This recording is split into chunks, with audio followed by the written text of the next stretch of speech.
Okay, I would like to welcome everyone to 2020 Hall of Fame induction dinner and ceremony. Before we start, a couple of housekeeping items. Restrooms out the door to the left. I'd like to thank the Vintage House for providing the food tonight. Thank you to the staff, appreciate it.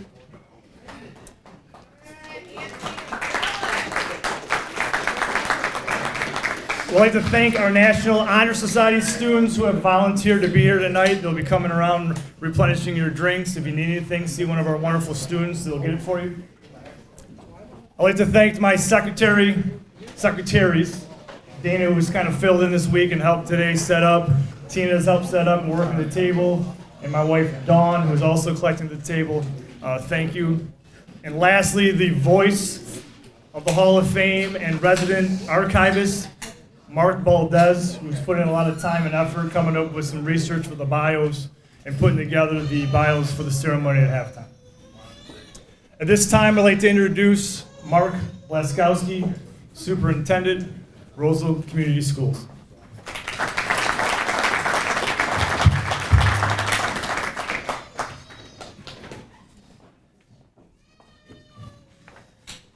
Good evening, everybody. Thank you for coming tonight. It's a very special night for some athletes, some teams, and some coaches that have left a mark on the history of Roseville High School sports. As you know, athletics plays a vital role in instilling a sense of pride in our schools. For the athletes, it develops a lasting friendship, teamwork, work ethic, perseverance, and a sense of belonging to something bigger. And let us not forget the memories. Indulge me for a minute. Little story that it's a vivid memory of mine when I was playing 9th grade football. And I wasn't that good, just to let you know.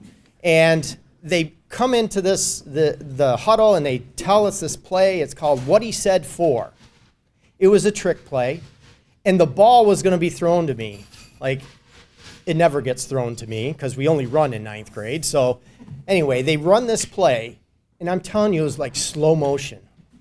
I'm running the route. I turn around. The ball's in the air. And I'm thinking, is it ever going to get here? Slow motion, hits me square in the face mask. I actually catch it, which surprised me. I turn to run. Apparently, I wasn't running fast enough because my coach was doing the windmill down the sideline like this. And he's got his shorts on, it's November, his bowed legs and his cleats on, and he's screaming at me like this. And I get to the goal line, and I fall across the goal line and score a touchdown. The point is, vivid memories, 40 years later, remembering those things. That's what athletics can do. I don't have many more stories in athletics, sorry. So it's a one and done thing, but anyway. So I would like to thank all the people that helped put this event together, including the building administrators. You know, their support staff worked really hard to put this together. I'd like to thank all the current and former athletic directors who managed our sports program, because without them, we wouldn't have competitive sports. At this time, I'd like to introduce some very important supporters of our schools and the athletic programs. We have some people from City Council here who continually partner with our schools to provide a strong community for families to live in. We have Mayor Robert Taylor. Did he come? Oh, we'll catch him later. Mayor Pro Tem Jan Haggerty. I saw her come. Of course.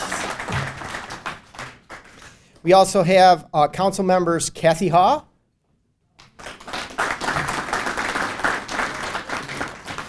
Colleen McCartney,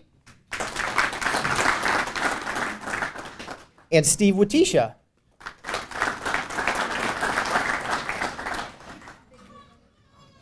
To our other elected official who is here today, our County Commissioner Harold Haw, thank you for helping our community as well.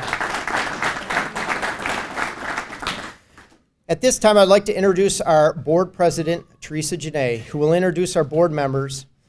These board members help ensure a solid educational system that includes extracurricular programs like athletics, and they understand the role it plays in students' experiences. I'll set this up for you. I'm just trying to be helpful. Where's Adam? I don't know. They have some, I don't know. Just let me hold it a sec. Here. That's better. Hi, everyone. Welcome to our inductees. Congratulations. We're looking forward to the ceremony tonight, meeting all of you and hearing all your stories. To everybody that put this together, we really appreciate it. And I'm going to introduce our board members right now. We have our Secretary, Joe DeFelice, our treasurer, Matt McCartney, and our trustee, Mike Anderson. I don't think I missed anybody else. Did I miss anybody? No? Thank you, and I hope you enjoy your evening. See how quick that was? Who's next, Mr. Blaskowski? Oh, there you are. There you go. You're in charge, eh? I would also like to introduce Dave Rice, Pete Hedmark, our head principal, Dr. Adams. Okay, before we get to dinner, kind of like to go through the process and how we all came here tonight. Being a part of the Hall of Fame at any level is a prestigious award, including being a part of the Roseville Athletic Hall of Fame. Inductees must be at a high school for at least 10 years, have had honors at the state or league level, or played at the next level. The Hall of Fame committee meets every fall to review an extensive list of athletic accomplishments. The list is over 300 names. Based on the criteria established, committee members nominate athletes, coaches, and teams.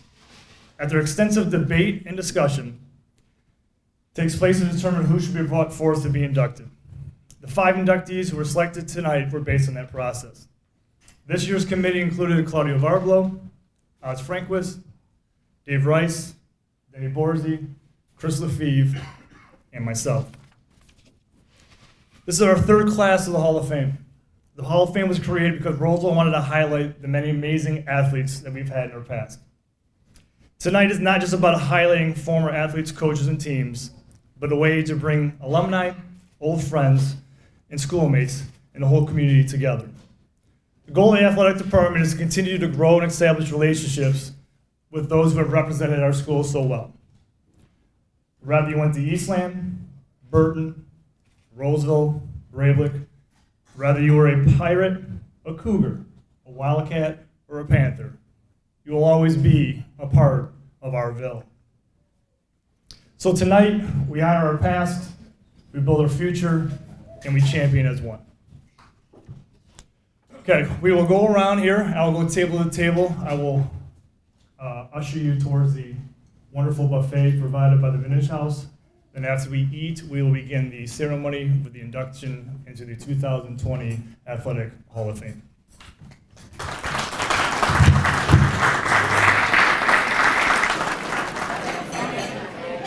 Okay, ladies and gentlemen, those who are still eating, feel free to continue to eat. The buffet is still there if you get something to eat, but we'd like to begin with the ceremony of the 2020 Athletic Hall of Fame.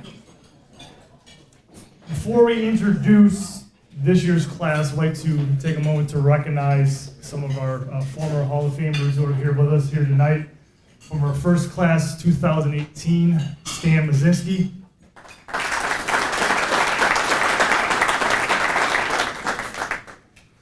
Brian Sikorsky.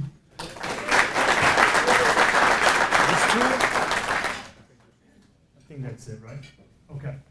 So our first inductees is our 1949 Class C runner-up basketball team, the Eastland Pirates. Now, my Google search only went so far, and we were able to, again, thanks to Mark Valdez, we were able to find a member of the team who's still with us, but unfortunately could not make it. And Mark did a lot of research and came up with some of the stuff because the only thing I could find was on MSSAA, and I found the final score. So again, thank you, Mark. So the 1949 Eastland basketball team, again, made it all the way to the state final game, ending up the state runner-up in Class C. Eastland High would outscore their opponents on the average of 20 points a game, on the way to compiling a 25-1 record.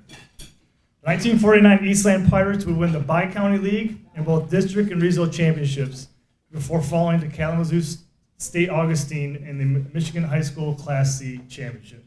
So our first induction tonight is the 1949 Eastland High School basketball team.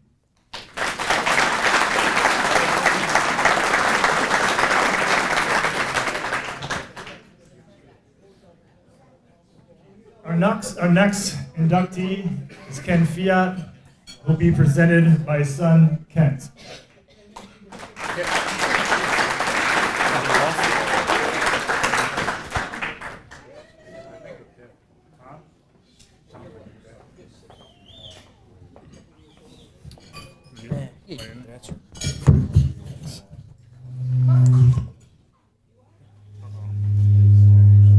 Is it the phone?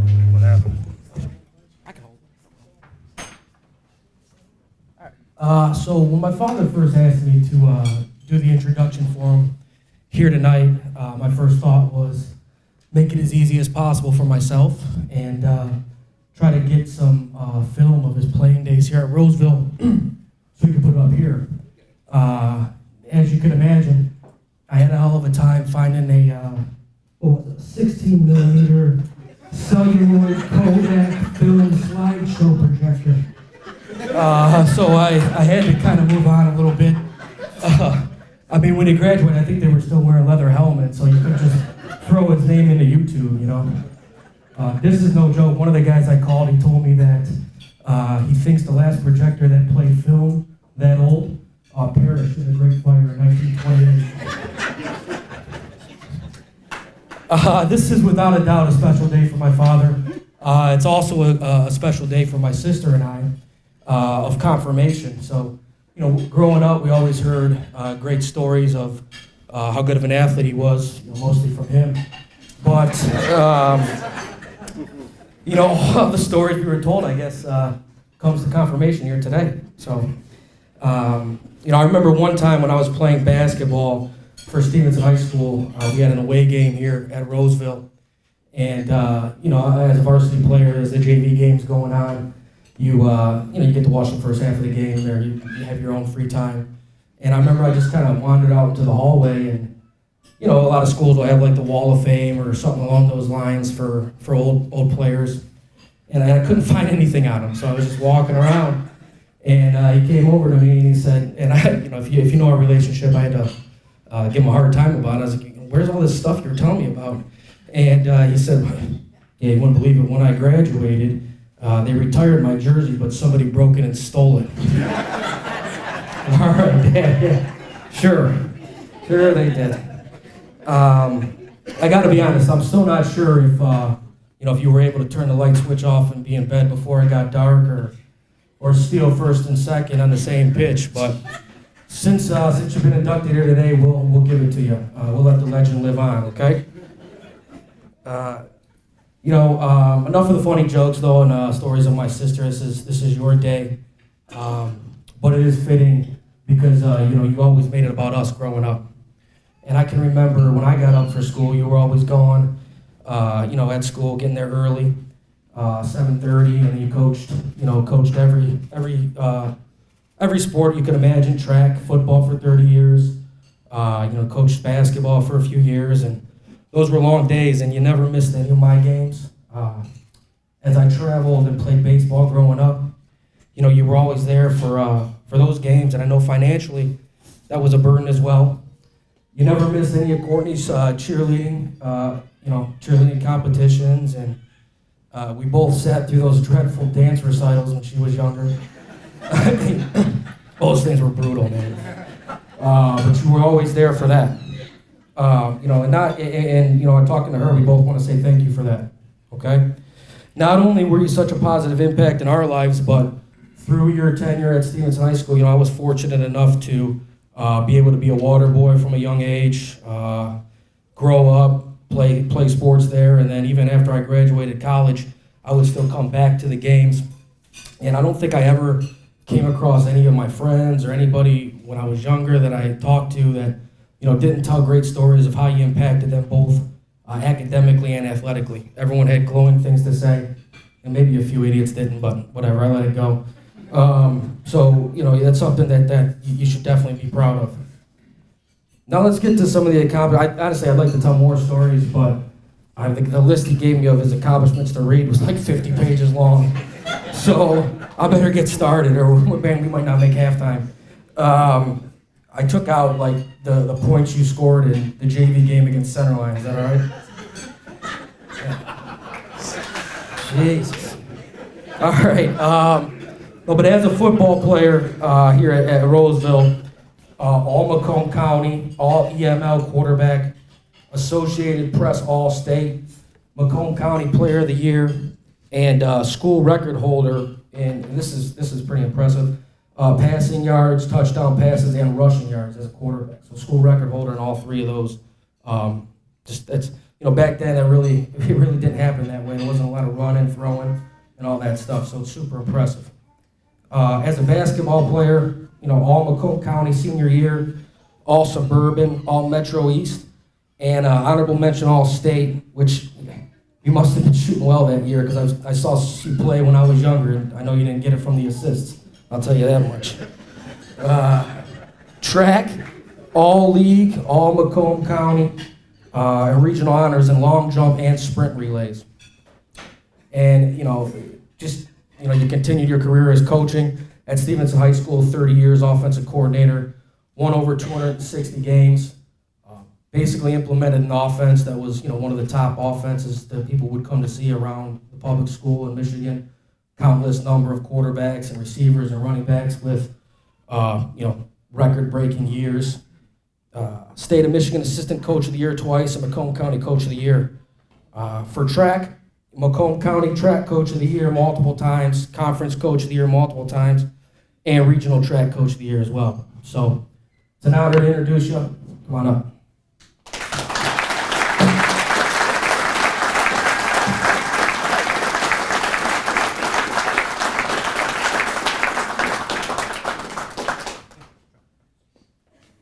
I don't know what he's talking about. That Centerline game was a hell of a game.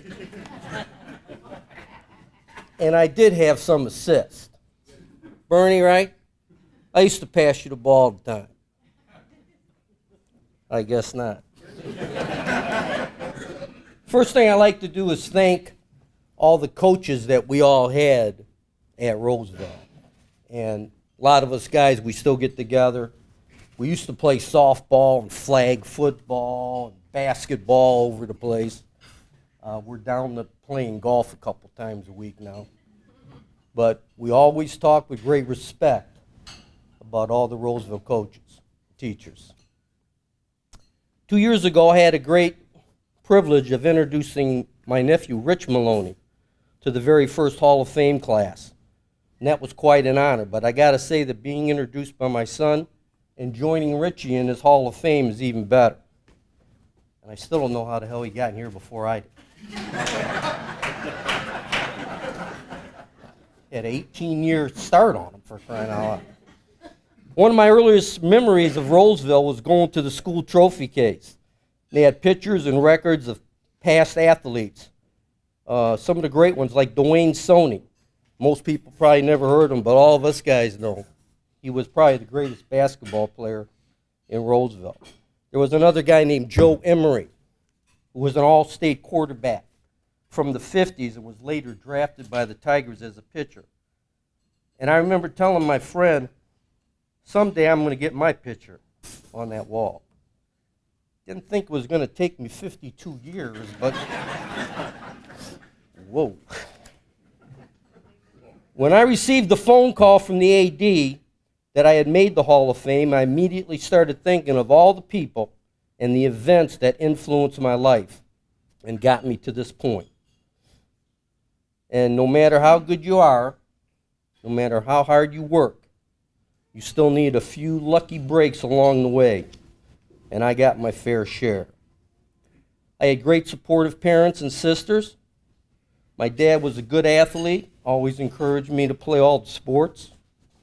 One story is when we went to the Hall of Fame, my son was 12, and we went into the Hall of Fame. They have an amateur wing. My dad played on the national championship 18 and under baseball team.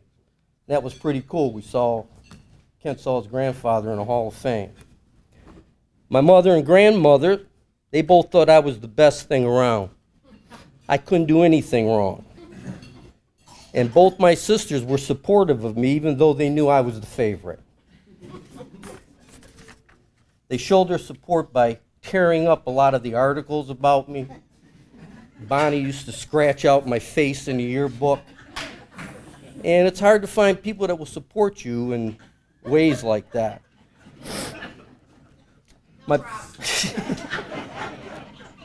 My parents moved to Roseville. We lived on the corner of Waldorf and Marquette.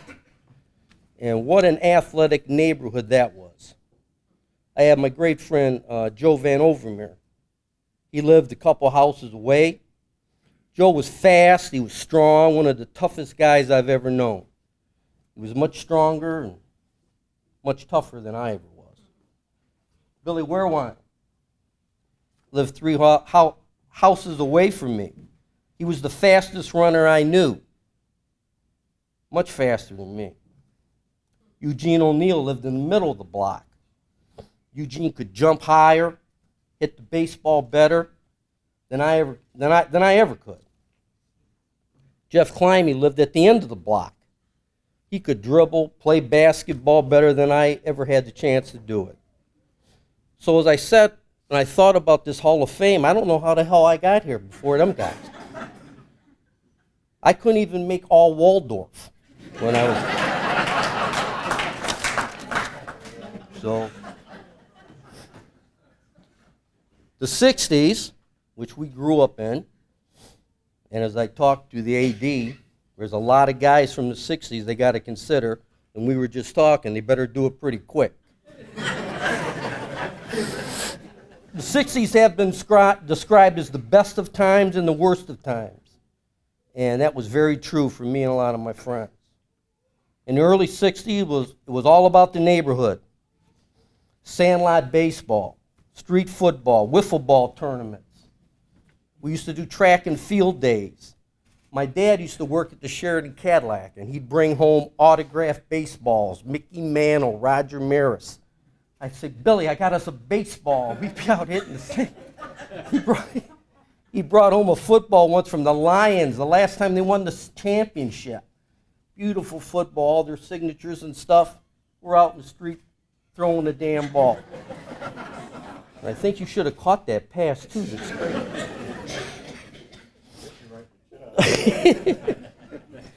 And that's what we did all day.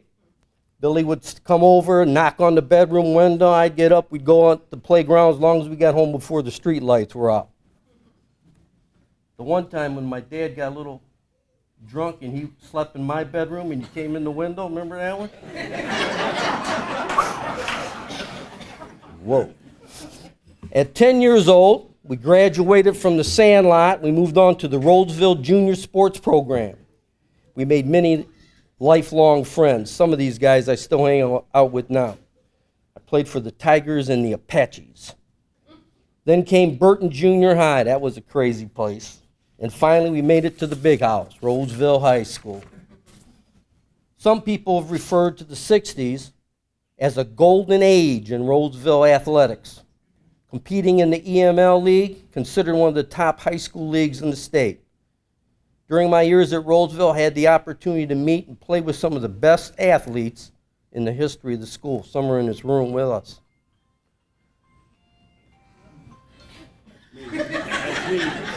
It's all right. A Roseville sports fan could go to the track, and he could watch some of the top track teams in the state, coached by Mr. Berry, one of tonight's honorees. You could go over to the long jump pit, and you could watch Dennis Laminin. You could watch Stan Mazinski. Both of them are jumping 22 feet 10, 22 feet 11. And then Dennis not only won the state championship his senior year, he set the state record in the long jump with a jump of 24 feet 3 inches, which stood for a long time. Now, we all get old. We all start losing some of our skills. But it really came to light with Denny about 10 years later. we went to the Oktoberfest. And some of those guys were drinking a little bit. And it was raining and muddy. And there was a ditch. And I don't know if it was me or Wise, but we kept bugging Denny. You're the state champion, man. You can jump over that damn ditch. You can get over that. And finally he tried, but I guess the ditch must have been 24 feet 4 inches. Because he didn't make it.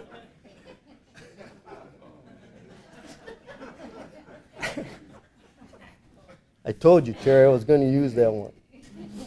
Billy Wilrine, my childhood friend and neighbor, not only won the state championship in the 440, but he was the best track athlete I ever saw. And like my son said, I coached track around Macomb County for 30, 35 years. Never saw a kid who could do the things Billy could do. He later became an All-American runner at Michigan State. And last year he was put in the Michigan State's Hall of Fame. So.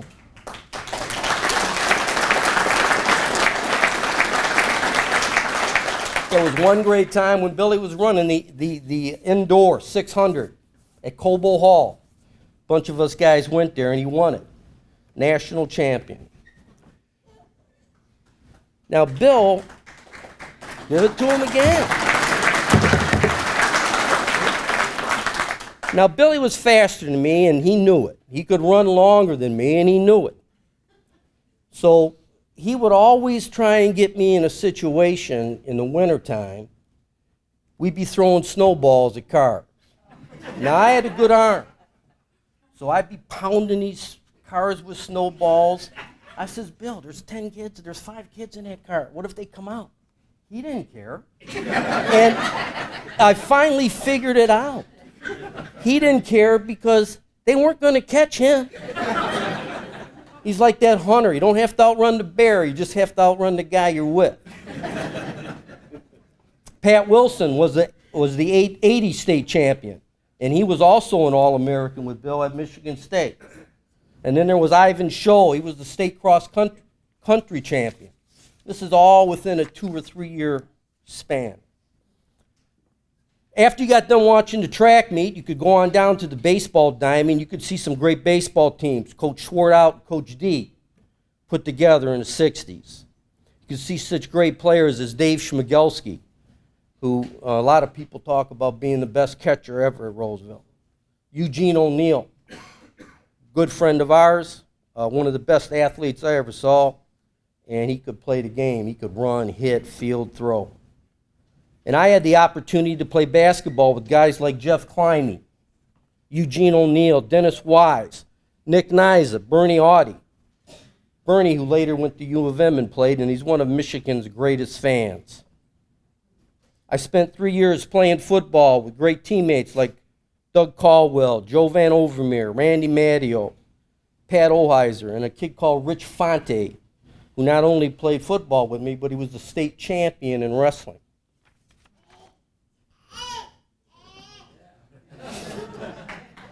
It's my grandson.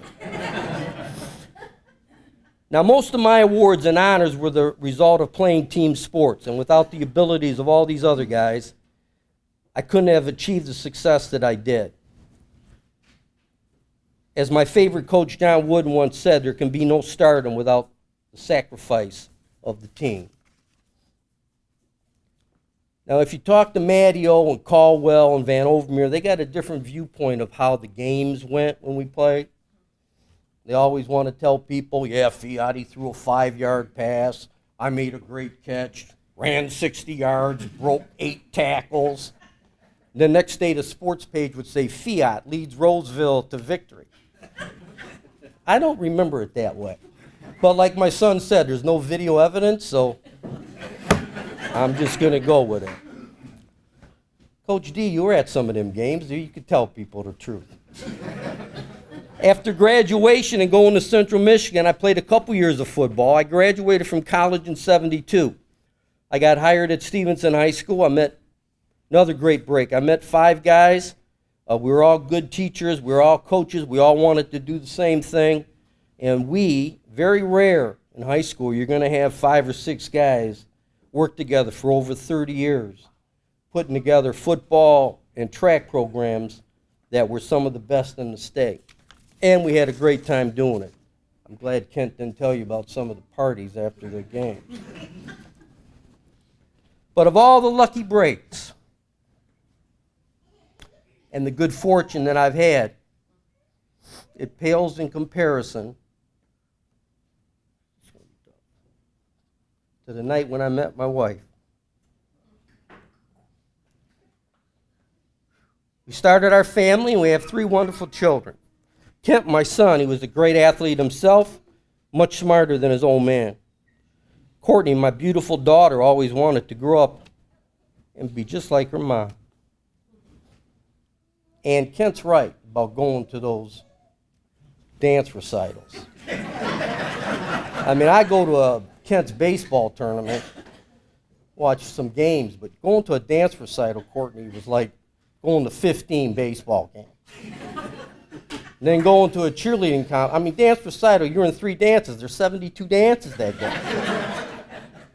Cheerleading competition goes on for 6 hours. You're out there for 3 minutes.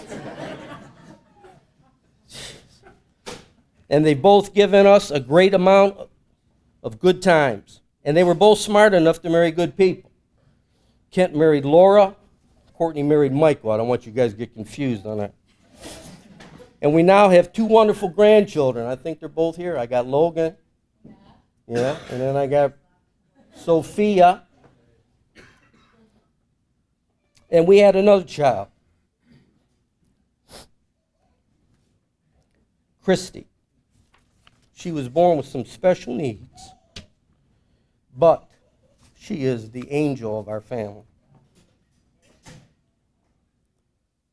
And watching Kathy and her great family raise and take care of Christy all these years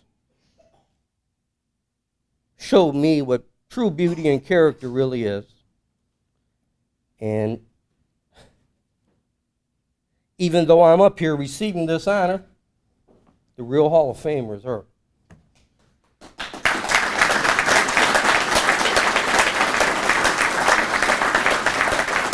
And I got one more thing to say to the administration of Roseville, and that is that one of these days, a few years from now, not too far, there might be an old gray-headed guy walking down the hallway with 2 grandkids.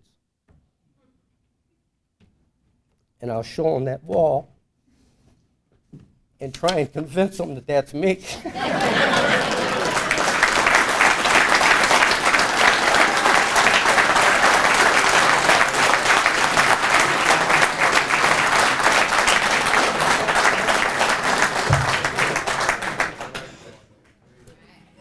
Stan Mazinski will introduce our next inductee, Maxwell Berry.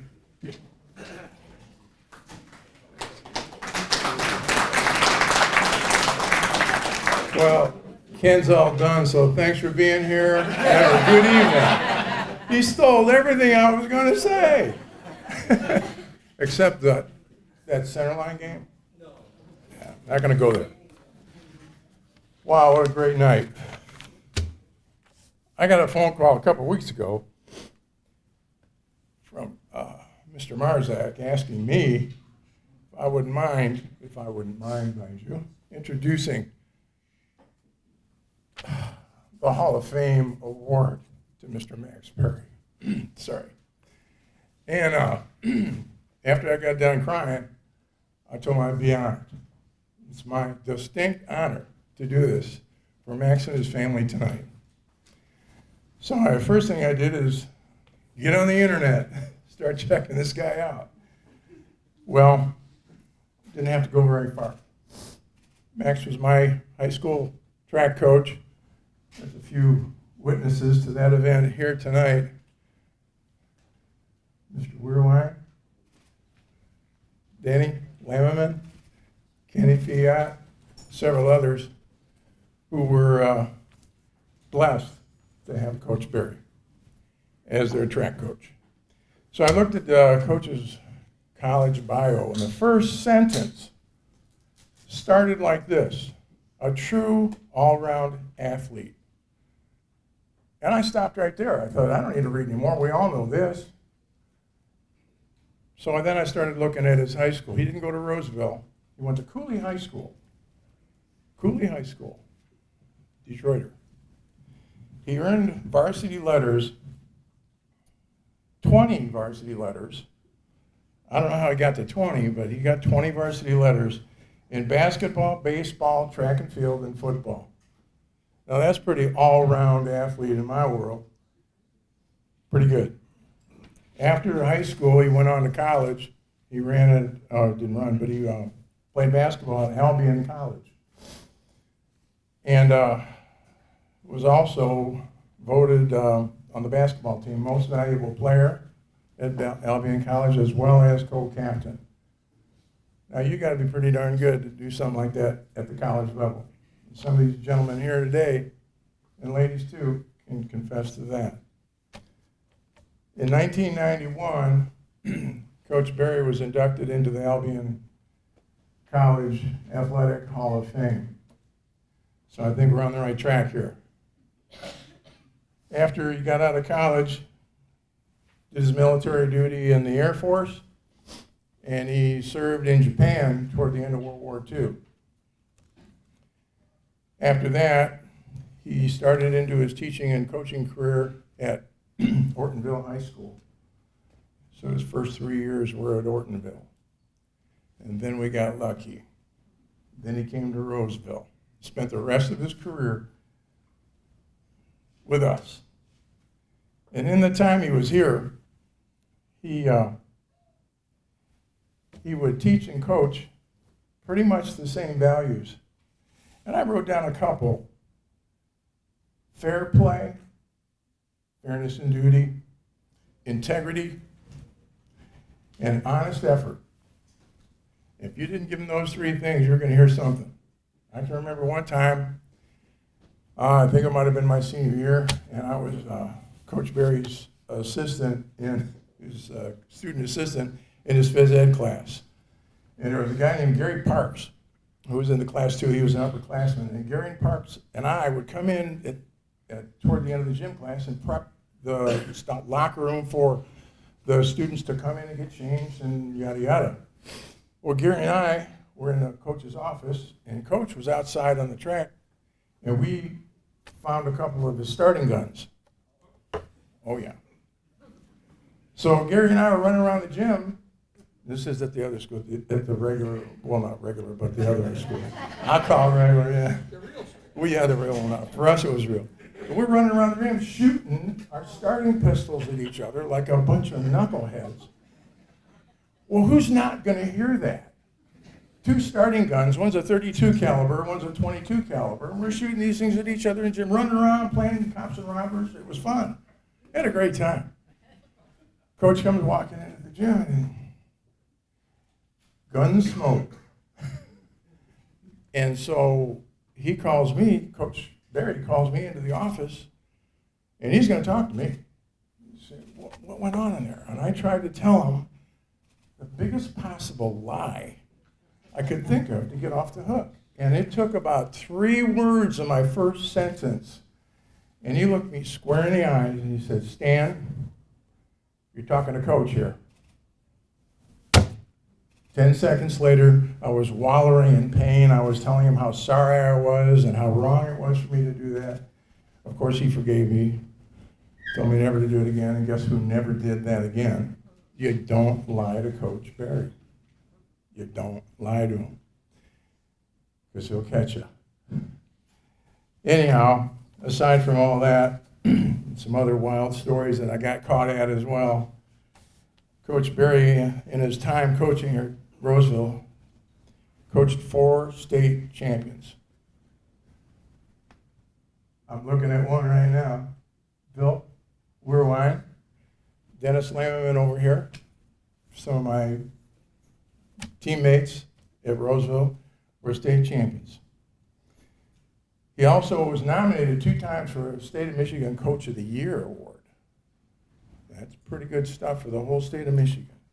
He had a vast number of athletes who went on to college and the university level, 3 of which either had NCAA or world records. That's because Coach put us there. Yeah, we had good coaches at the college level too. Coach Berry put us there. He's the one who taught us what to do. He's the one that exposed us to the next level of competition and the fact that you do it the right way. After that period of time, after we all passed on by the schools and got out, Coach Berry was, there used to be, when the junior highs were separate, Eastland and Roseville junior highs had a track meet toward the end of the year, and they would have a city championship. And the Board of Education named that track meet the Max Berry City Championship in honor of Coach Berry. So here we are. We're going in the right direction again. He inspired many of the athletes to go on to coaching. As you heard, Ken, Fiott, and I've got a few others myself. I coached at Roseville for quite a while. Pat Wilson, Mike Simon, Bill Weirwine, Art DeMolder, Kenny Fiott, and the list goes on and on and on. There was one thing that Max did every time we had a track meet. He'd have a summary of the meet. And that summary would be in 3 parts. The first part was called 3-star selection, and I think he got that from the NHL. But he would have 3 athletes who did exceptionally well. They either scored a lot of points or had their best times, or a relay team did well, or they broke a school record, or something that worthwhile mentioning. And he would have that. That would be the first thing. The next section were all the events, all the points. If you ran in that meet, you had your time posted on that paper. You had everybody's time, you had all the scores, how the totals come up at the end. And right at the end, the very last segment of the section of the track meet, you guys remember the tape team? Nobody wanted to be on the tape team. Tape team simply means you didn't do so hot. And you were recognized because it was a little nudge from Coach Berry saying, you better step it up, big fella. You don't want to be on the tape team. And to do that, and as a reward for being on the tape team, we had actually take a little piece of athletic tape and put it on our forehead for the practice that day. So nobody wanted to be. Did you ever make it on a tape team, Bill? Oh, yeah. I did too. I said I was number 1. You were number 1 on the tape. Well, I'm glad somebody was. Denny, did you ever make tape team? Yeah, good for all of us. Kenny, you too? All right. Anybody else out here that ran for Max that made the tape team? It was a delightful experience running around the track with a piece of tape stuck on your forehead. We got to take it off as soon as the practice was over, and it was forgotten unless you didn't put out your best effort.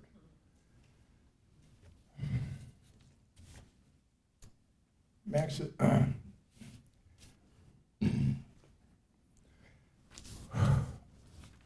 passed on a little while ago, a couple of years past, but he's still amongst us. His wife Lori here, Mrs. Berry. Could you stand up, please, Mrs. Berry? Thank you. I just talked to Gail, his daughter. Where are you, Gail?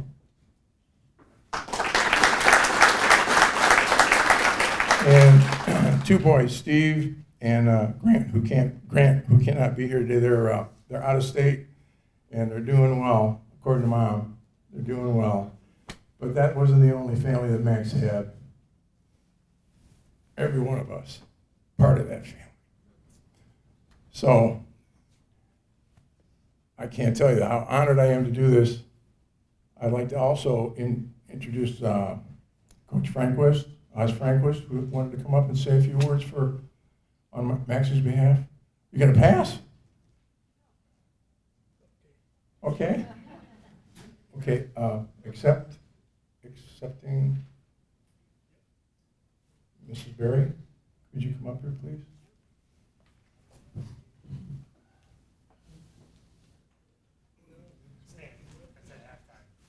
Oh, this goes at halftime. Well, I'm not going to show it to her. I'm showing off here. Mrs. Berry, this is what you're going to get at halftime in the basketball game today. But if you want to say a few words? I can't. I'm too emotional. That's quite all right. It's an honor to have you here tonight. I'm very proud. We all are. We're all very proud of Max and everything he's done. Thank you all.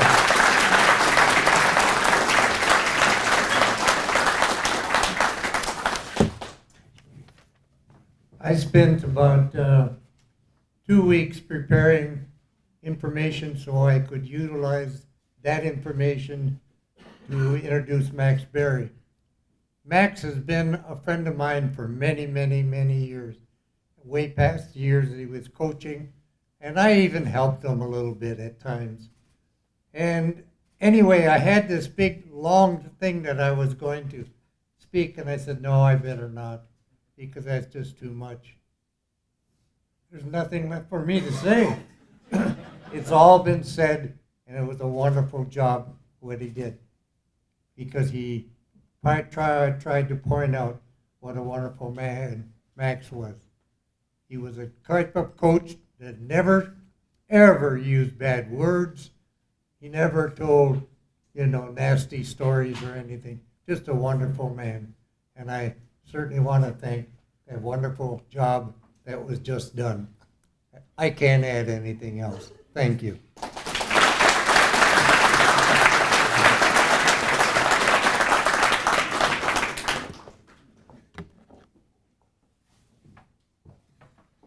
Okay, Sean Maloney will be presenting our next inductee, Bob DeStefano.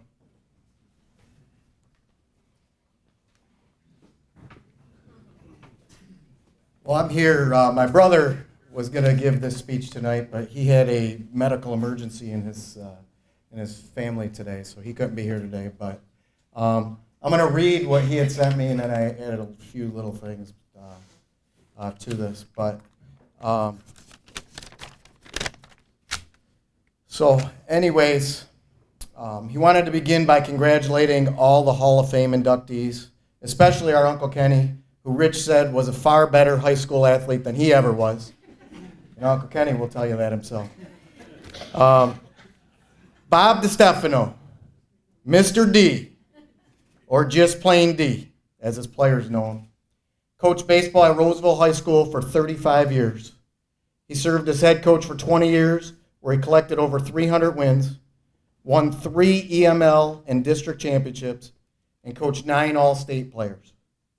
Additionally, he coached several future college baseball players, head coaches, and a Major League Baseball player, and Roseville Hall of Famer Brian Sikorsky.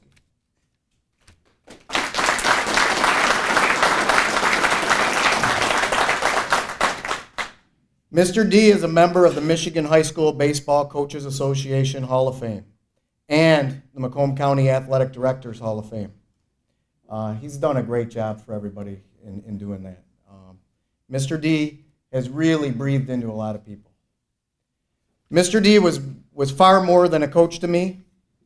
He was a mentor, a friend, an encourager, and even though he wasn't an English teacher, Rich said, he was my personal English teacher as he corrected me daily on my poor use of the English language. Little did he know that his pupil would have the opportunity to speak in front of thousands of people, and his persistence helped me become, of all things, a coach like him, as well as certified to teach English and speech in high school. Thank you, Mr. D. As you could tell, Mr. D was far more than a baseball coach to me. A good coach makes a difference in the lives of his players, and Mr. D did that for me and many others. During my freshman year at Western Michigan University, Rich said he was being redshirted and was having doubts that Western was the place for him to be. And who did he call to talk to? His mentor, Mr. DeStefano. Mr. D asked a very simple question that changed the course of his life. He said, after competing with those guys all year in practice, do you think you can play at this level? Rich answered yes. He then said, you should stay. Basically, he said, believe in yourself and trust that the outcome would be good.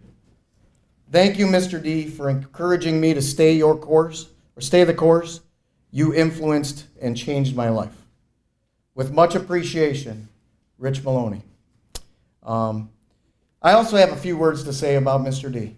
And I was lucky enough to not only play for Mr. D, I was able to watch growing up because my brothers are 10 years older than me.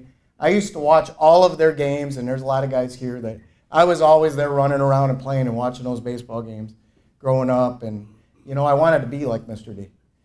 So we watched those games and growing up, and Mr. D was just that pivotal coach and doing his thing. And there's so many legendary stories about Mr. D and his players that he's told me through the years. But I was lucky enough to not only go through that, as my brothers played at the old Roseville High School, and then I was able to go play for him at Roseville High School, and I was able to play with Brian, and I was able to play with Brian's brother Scott as the coach, as his assistant coach, and then Dwayne Laskowski was an assistant coach. But then when I finished that and I went on to college, I was able to coach alongside Mr. D for a few years before I got hired as a teacher and became a coach myself. So I learned a lot with those guys, and especially from Mr. D, and I truly appreciate that. So Mr. D, along with my Uncle Kenny Fiott, both inspired me to be an educator and a coach. I wanted to be like them, and I grew up, and sure enough, I'm now a teacher and a coach. I had the privilege to play for D, and then coach with him, and then came back and assisted. And Dwayne Laskowski, who coached me here, also went on to coach with me at Roseville, at Warren Mott High School. And then Mr. D would come after he retired and help us out at practices all the time. And I know he's done that with some of the other guys too, who've had kids and gone and helped them and tried to teach them how to play baseball. And I'm sure everybody would know that he definitely taught all of these guys how to milk the ball. For sure. If you didn't learn anything else, you learned how to milk the ball. And Mr. D could teach you how to run an infield outfield like no other. Like you would do an infield outfield for Mr. D until you did it right. Hitting, we won't get to hitting until you can do that infield outfield. And it might not be till district time of year. But Mr. D was really great at it, and he loved it. And, he would get dressed for practice every day. He'd go full uniform for practice. He'd go out there, and he would be showing people. He'd go in the locker room after practice when everybody's getting dressed. He'd go in there, and he would have to go back over the lesson that he was teaching on the court and show you how to do things in the locker room if it popped in his mind. He'd pop right out the door, oh, by the way, and show you how to do things.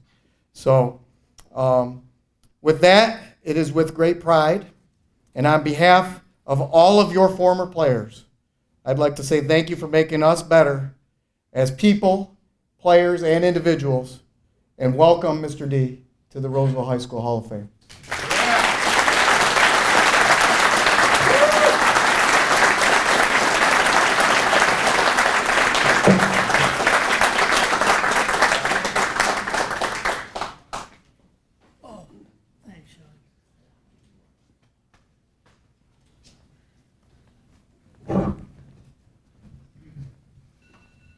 Well, thank you very much.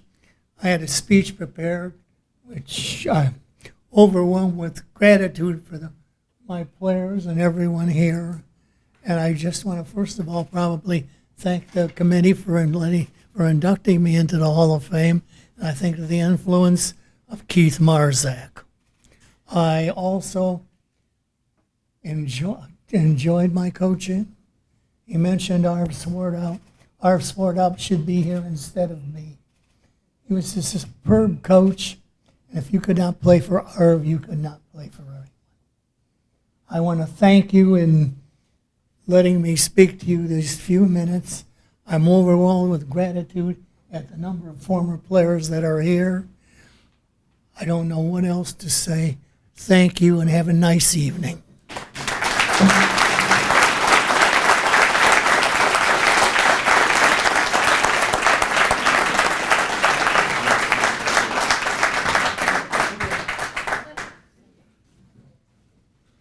Okay, because I was at Coach D's other Hall of Fame induction speech, and I think it was like an hour and a half. I was getting a little worried. So we're gonna have to do what we had to do 2 years ago and have this call a couple timeouts. But I was also playing for D, and D is also the reason I'm doing what I'm doing. So thank you, Coach.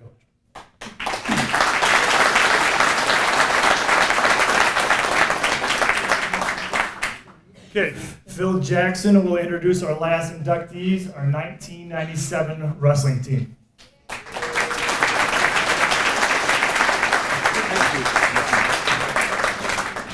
Those are tough acts to follow. Oh my. Let's see if I can not mess this up.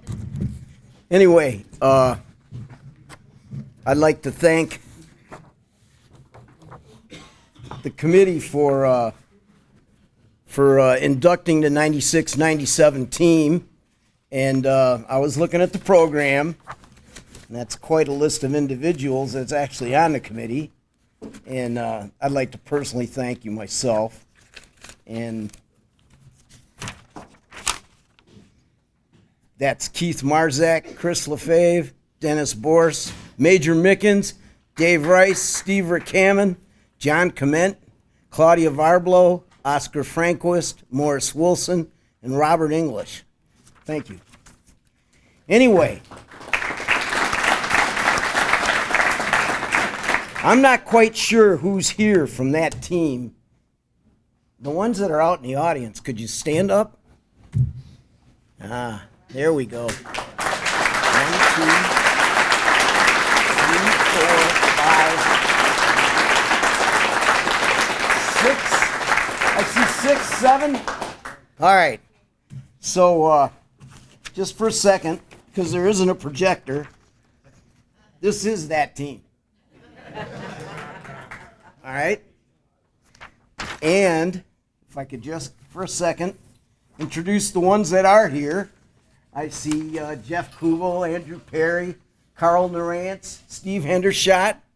I see one of the Martinelli brothers, and I see Tony Tamala and that's right, Mike.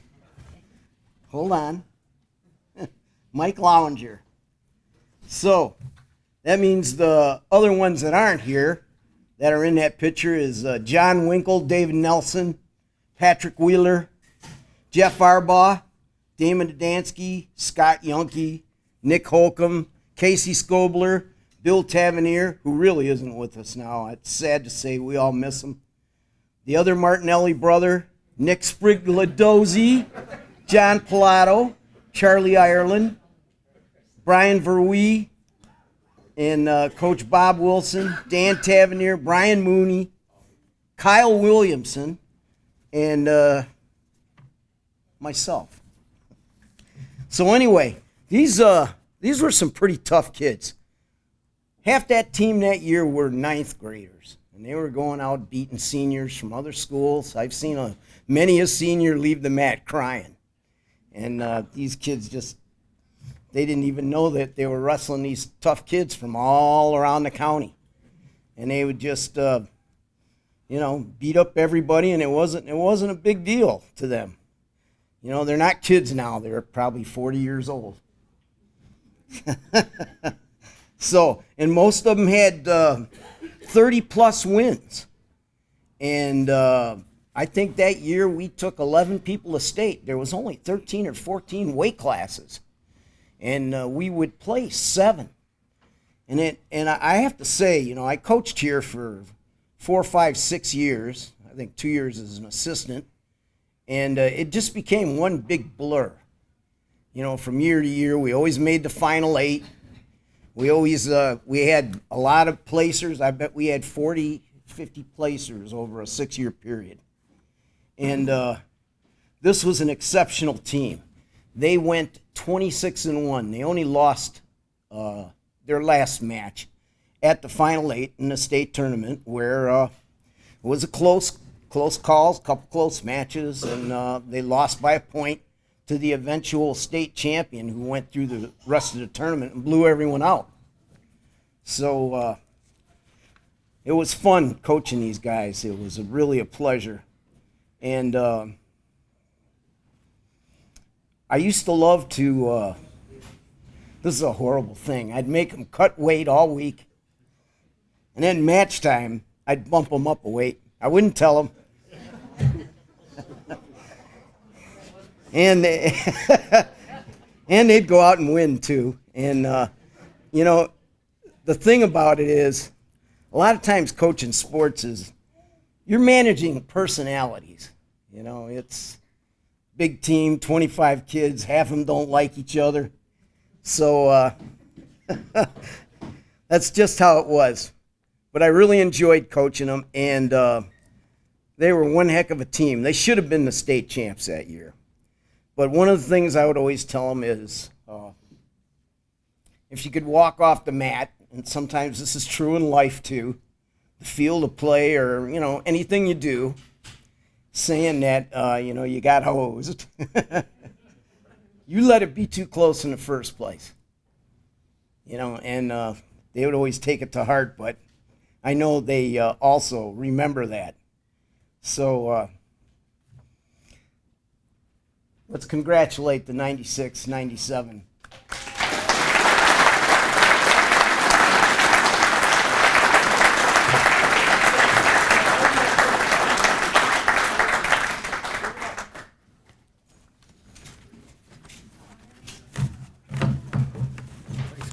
All right. Tony, Mike, Richard, yes. They were twins. I always had a hard time with this. Carl, Andrew, Jeff, Steve. That's only 7 of them. There was 25 on that team. Thank you very much.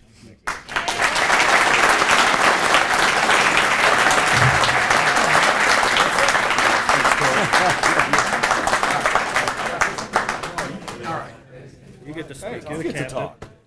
All right. So my name is Andy Perry. Coach Phil. You guys met Coach Phil.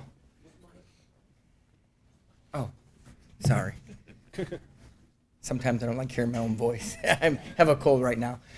So my name is Andy Perry. I was the 96, 97 captain. The other captain, Kyle Williamson, he's not here today. First, I want to thank Coach Phil. Coach Phil, we are up here today because of you. You were probably the best coach I've ever known. I've known a lot of coaches. I remember you coming during Christmas break, and we were running, 2-a-days, at least 9 to 11, 1 to 3. You'd make us wrestle during Christmas vacation. We'd go to the Goodrich tournament, which is probably one of the most difficult tournaments. You really pushed us hard. And I think it shows in life, too. Wrestling is one of those sports that builds character. And I think you got a lot of the stats right. I was looking back. Coach Phil sent me a message on Facebook, asked me about the team and who was who. So I pulled out my old yearbook from 1997, and I was looking at our stats, and Coach nailed them. I think we had a perfect regular season. We were 15-0. We were conference champs. We won our districts. We won our regional championship, and we did make it to top 8, and we lost to the state champs that year. Holt. It was a close one. I think Billy Tavernier and Tamala had a couple of matches going overtime that didn't go our way.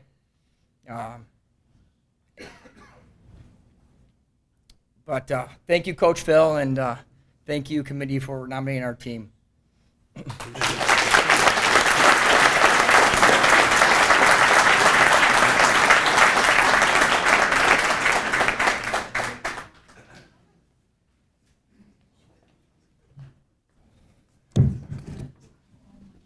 We did pretty good with time.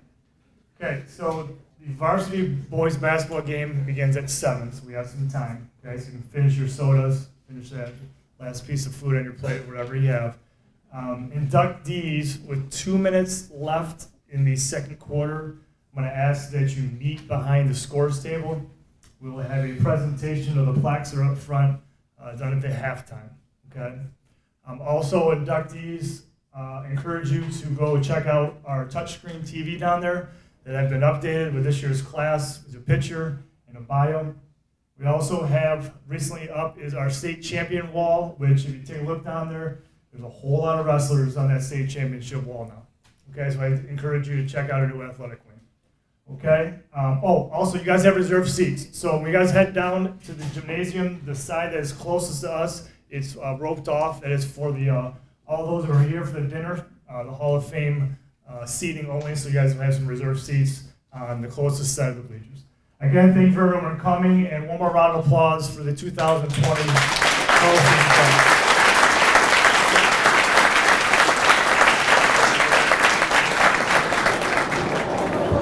class. Ladies and gentlemen, good evening and welcome as we honor and induct the Roseville High School Athletic Hall of Fame class of 2020. These exceptional athletic contributors were carefully chosen for their accomplishments in Roseville. At center court tonight is Roseville High School's athletic director, Keith Marzak. Mr. Marzak will be presenting our distinguished inductees with a plaque commemorating their induction into the Hall of Fame. Our first inductees are not here tonight, but are the 1949 Eastland High School varsity basketball team. Led by junior Bob Wheeler and seniors Carl Lindquist and Len Belcher, Eastland High would outscore their opponents by an average of 20 points a game on their way to compiling a 25-1 record. The 1949 Eastland Pirates would win the Bi-County League and both district and regional championships before falling to Kalamazoo St. Augustine in the Michigan High School Class C state championship. Roseville Hall of Famers, the 1949 Eastland High School varsity basketball team.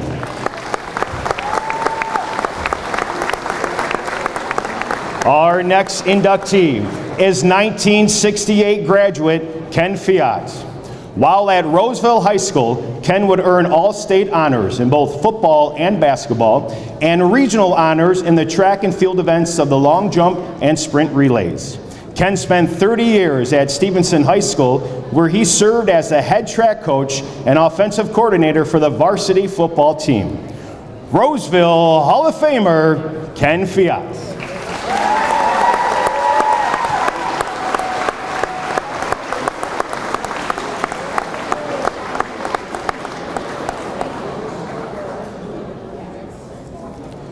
Our next inductee is longtime Roseville High School coach Maxwell Berry.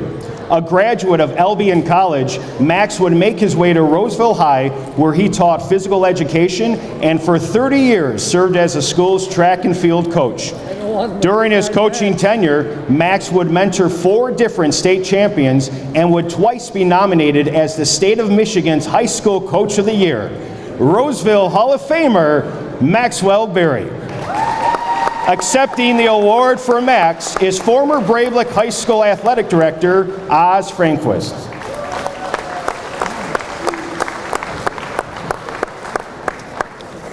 Our next inductee is another longtime Roseville High School coach, Bob DeStefano.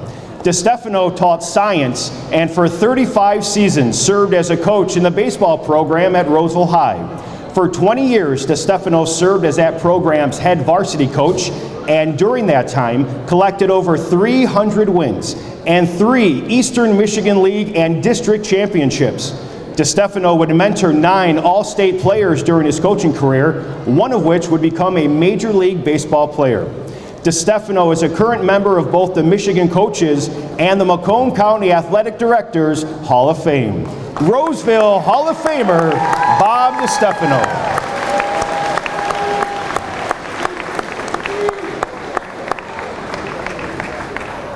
Our final inductees is the 1997 varsity wrestling team, led by state champion Kyle Williamson and top 8 state finishers Andy Peary, Jeff Kugel, Bill Tavernier, Tony Tamala, and Dave Martinelli. The 1997 wrestling team would win a league championship, a district regional championship, and qualify for states, where their only loss of the season came in the quarterfinals to eventual state champion Holt High School.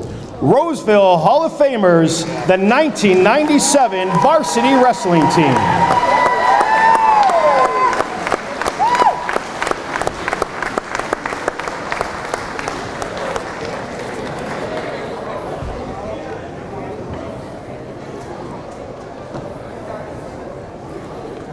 Ladies and gentlemen, let's hear it one more time for the Roseville High School Hall of Fame's class of 2020.